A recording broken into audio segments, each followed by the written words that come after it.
Most preppers focus on the first 72 hours after a disaster, and that's smart, but it's not enough. Imagine this: no power, no phones, no fuel, no supply trucks for 30 days straight. What do you think would actually happen in a rural town when the grid stays down for a month or longer?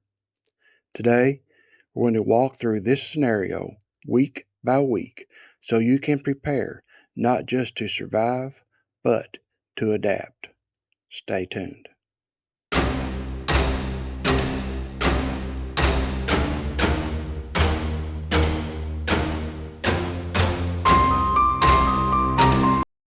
Days 1 through 7, shock phase.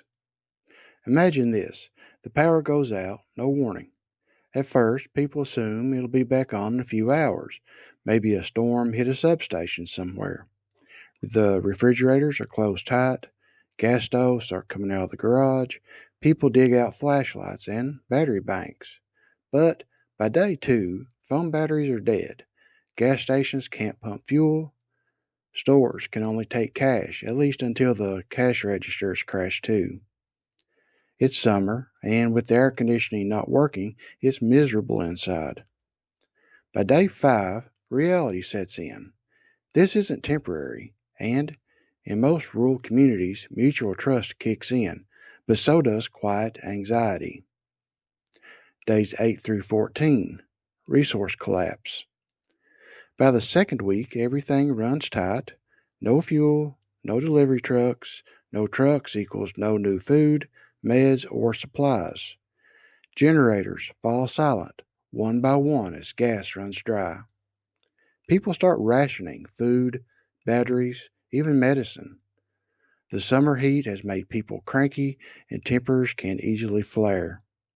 Rumors start to spread. Was it a cyber attack? War? You don't know.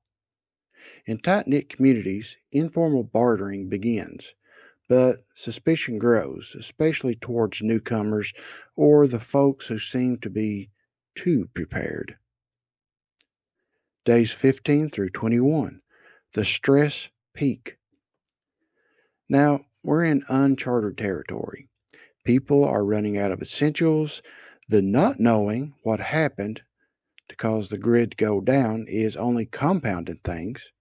Tempers flare even more. Some will turn to crime, petty thefts. Some may form or join bands of marauders.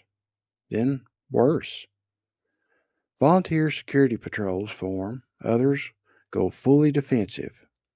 This is the most dangerous phase. Medical emergencies turn fatal without access to hospitals or medicine. The senior citizens and sick suffer the most. Some towns will pull together, others fractures fast. Days 22 through 30, the new norm. By week 4, people have adapted or collapsed. Home gardens are raided early, but those who planted staggered harvesting crops or grew inside are much better off. If your town has an amateur radio operator, they might be able to pick up distant signals. That's real news. Communities that share resources survive better than those that hoard. But the scars are real. Life is smaller, slower, and more dangerous. If the grid doesn't come back on soon, this becomes the new baseline. Now, back to reality. The truth is, prepping for 72 hours won't carry you through 30 days. In a real, rural, grid down scenario, your greatest assets are your community, knowledge, and calm decision making. So ask yourself now, what would you run out of week by week 2, by week 3? Who would you trust by week 4? Incorporate things that we just covered into your emergency action plan. If you would like to know more about developing an emergency action plan, I'll link our video about it in the end screen. Just because the grid can fail doesn't mean that your resilience has to as well.